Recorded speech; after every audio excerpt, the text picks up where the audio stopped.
Zuri Adeyanju, is that you?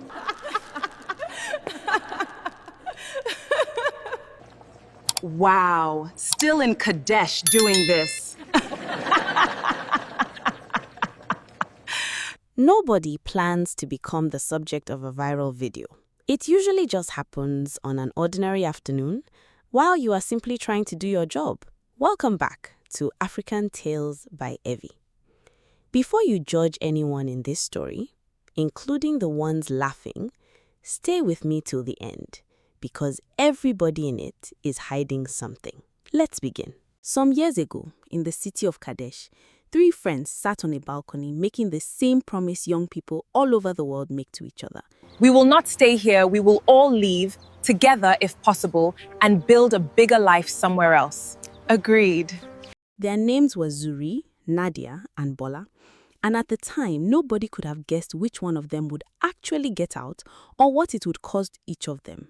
Nadia's escape came through a scholarship to study business at a university in the United States, the kind of opportunity that made her mother invite the whole street to a Thanksgiving service. Bola's came through marriage, a quiet, practical arrangement with a man whose company was transferring him to London and who needed a wife who could adapt fast. Bola, ever the planner, adapted faster than anyone expected. Zuri had no scholarship and no proposal.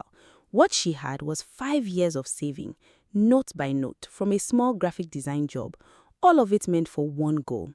A relocation agent named Mr. Fash, who promised visas, job placements, and a furnished apartment waiting on arrival, all for a fee paid upfront.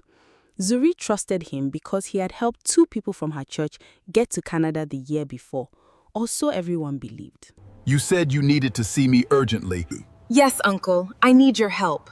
I'm almost there. I just need a little more to complete what Mr. Fash is asking for. Your father, before he died, made me promise something and he said, look after that girl like your own, so I will give you this money. But hear me well, you will swear on his name that you will repay it. I swear, Uncle, on my father's name, I will pay back every coin. 3 days before her documents were supposedly ready.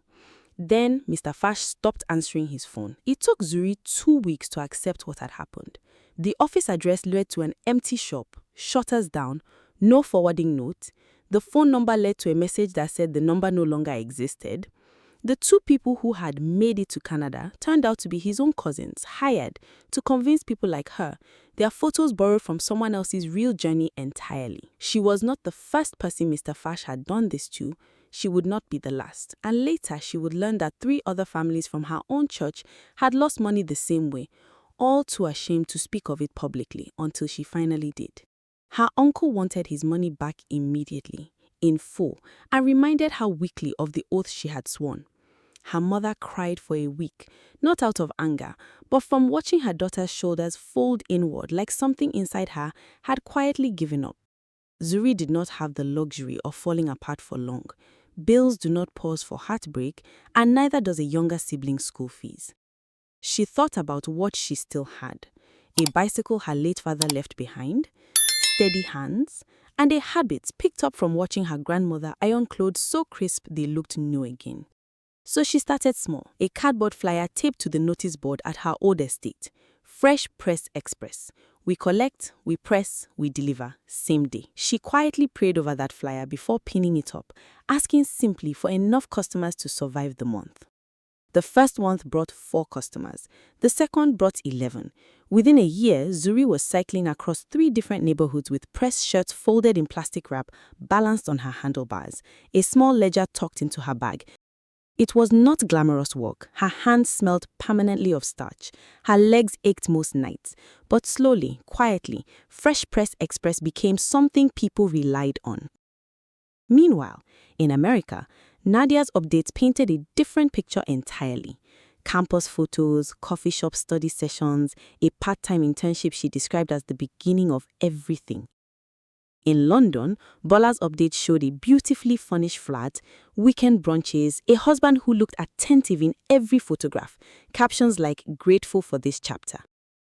Back in Kadesh, whenever Zuri's old schoolmates saw her cycling past with her delivery bags, a few would laugh. "Ah, see her, still doing errand work for people, while her mates are abroad living correctly. Zuri would nod politely and keep peddling, because a customer was waiting, and shame, she had learned, could not be allowed to slow down a delivery. 8 months after they'd left, Nadia flew home for a short semester break, and Bola happened to be visiting Kadesh the very same week for her cousin's traditional wedding. The two arranged a reunion brunch at the city's newest rooftop hotel, still early enough in both their journeys abroad that nothing had cracked yet, at least not visibly. Zuri was midway through her rounds that afternoon when the hotel's front desk called her mobile directly to ask her to bring a rush order up to the lobby herself, since the guest was checking out within the hour and wanted to inspect the pressing before payment. She locked her bicycle at the service gate and carried the wrapped shirts through the main lobby, uniform apron still on, sweat still drying from the ride over.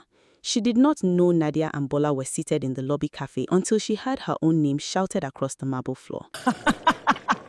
Zuri Adeyandru, is that you?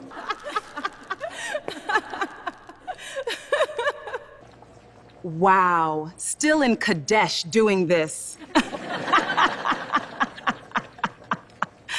By evening, the clip was online, captioned exactly the way clips like that always are: cruel and quotable.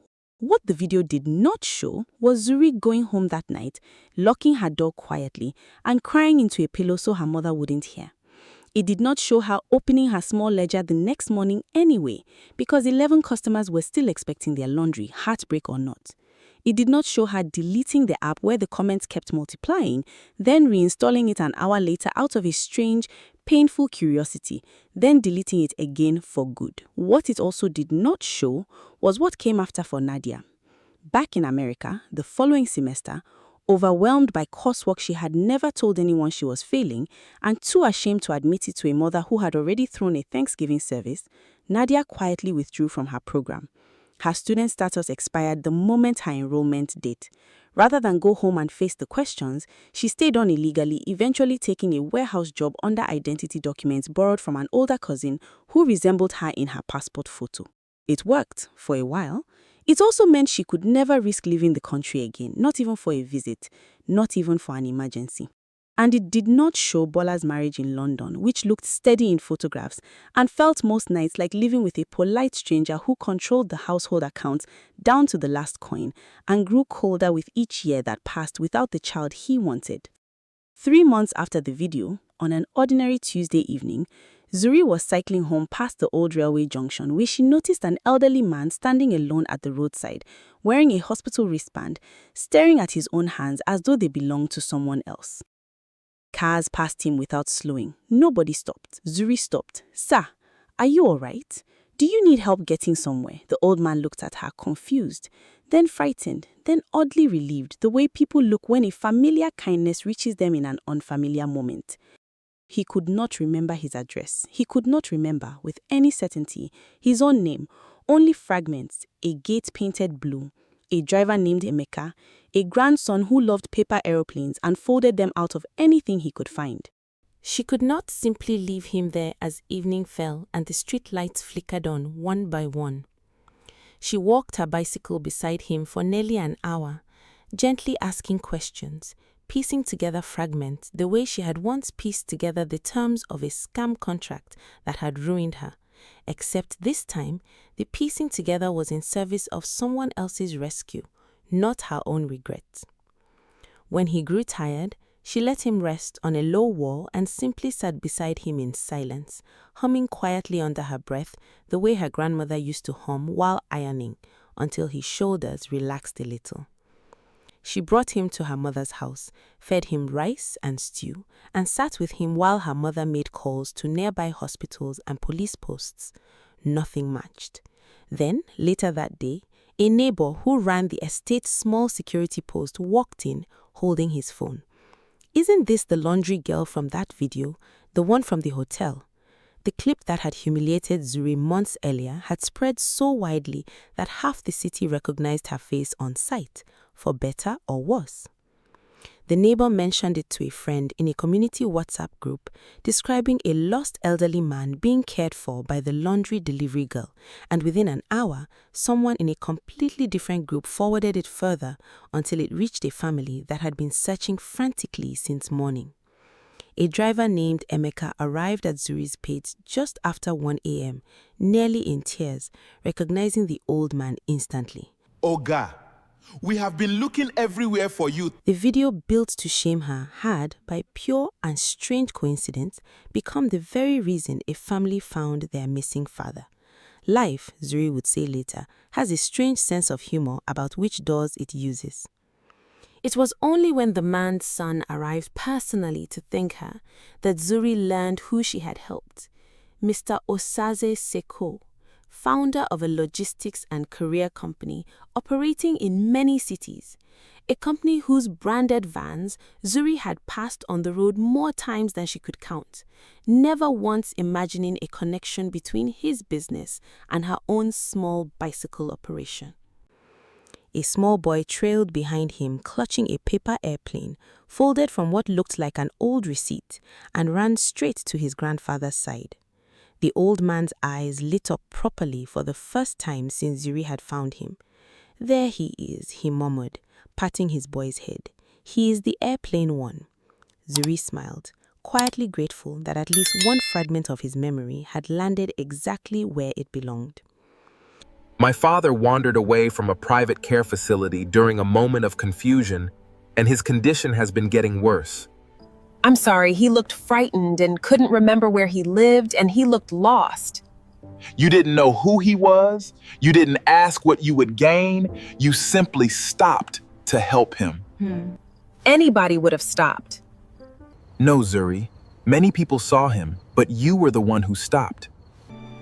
I only did what I hoped someone would do for my own family. Nearly 2 years passed after that night, and 2 separate storms finally broke, far from Kadesh. In America, a routine audit at Nadia's warehouse job uncovered the mismatch between her face and the identity documents she had been working under. She lost the job overnight, and without legal status of her own, was quietly deported some weeks later, arriving back to Kadesh with 2 suitcases and a story she was not ready to tell anyone yet. In London, Bola's collapse was quieter but no less real. One evening, after another cold, silent dinner, she fainted at her desk from exhaustion and dehydration, having skipped meals for days without noticing. In the hospital bed, staring at the ceiling, alone because her husband was traveling for work and had simply asked the hospital to call if it became serious, Bola finally admitted something to herself. I am not living. I am only performing, being fine. I need to go back home. She booked a flight back to Kadesh 2 days after discharge, telling no one the real reason, only that she needed rest. A month later, Osaze Sekou organized a fundraising gala in Kadesh for elder care and memory support services, a cause that had become deeply personal to his family. Business figures, journalists, and community leaders filled the hall. Bola attended quietly, still pale, still healing, invited by a cousin who worked in event planning. Nadia attended too, freshly back from her deportation, hoping a familiar crowd might offer some small opportunity to rebuild something, anything. Neither expected to see Zuri there, seated near the front, rather than walking the service entrance. Before either could approach her, the host tapped the microphone. "Tonight, before we begin, there is someone this family needs the room to properly meet." Osaze walked onto the stage, his voice steady but visibly moved. "Almost 2 years ago, my father went missing. Hundreds of people passed him on that street that evening. Only one stopped. She did not know his name. She did not know mine. She had nothing to gain, and if anything, she had already been shown by this very city how cruel it can be to people who work quietly. Please help me welcome Zuri." The hall rose in applause. Zuri walked up in a beautiful, well-pressed dress, ironed by her own hand that morning out of habit more than occasion. Nadia's stomach dropped. Bola pressed a trembling hand to her mouth. Osaze presented Zuri with funding to formalize Fresh Press Express into a registered logistics partner for his company, along with a permanent seat on the board of the new Elder Care Foundation he was launching in his father's name. As the applause continued, Osaze added one more thing. Some of you may have seen a video of this young woman, taken without her permission, at a moment she did not choose to be filmed. I'd like to suggest tonight that we stop rewarding cruelty with our attention and start noticing the quiet people doing the actual work of holding this world together. The room fell into a different kind of silence, the kind that makes people look inward instead of around. Later that night, Nadia and Bola found Zuri outside on the hotel steps, alone with her thoughts, the same hotel where the video had been filmed nearly 2 years before. For a while, nobody spoke. Then Nadia broke first, voice shaking in a way that never did online. I was drowning the whole time, Zuri. That day at the brunch, I hadn't even told my mother I had failing grades. Everything after that just got worse, until I couldn't come home even if I wanted to. I fainted at my own desk in London because I forgot to eat, because I had forgotten how to ask for anything, including help. I laughed at you that day because it was easier than admitting, and I envied how steady you looked, even doing something small. Zuri listened without interrupting, the old sting from that afternoon softening slightly at the edges, not gone, but no longer sharp enough to cut. Finally, she said, I forgive you, not because what happened was small, but because carrying it any further wasn't going to press a single shirt or pay a single bill. I needed my hands free for better work. Delay isn't denial. I just didn't know my turn was coming through a bicycle and a lost old man. In the months that followed, Fresh Press Express grew into a proper logistics partnership with real vans, real staff, and a training program for young people learning the delivery trade. Nadia, humbled and starting over, joined quietly as an operations assistant, learning the business from its most honest level.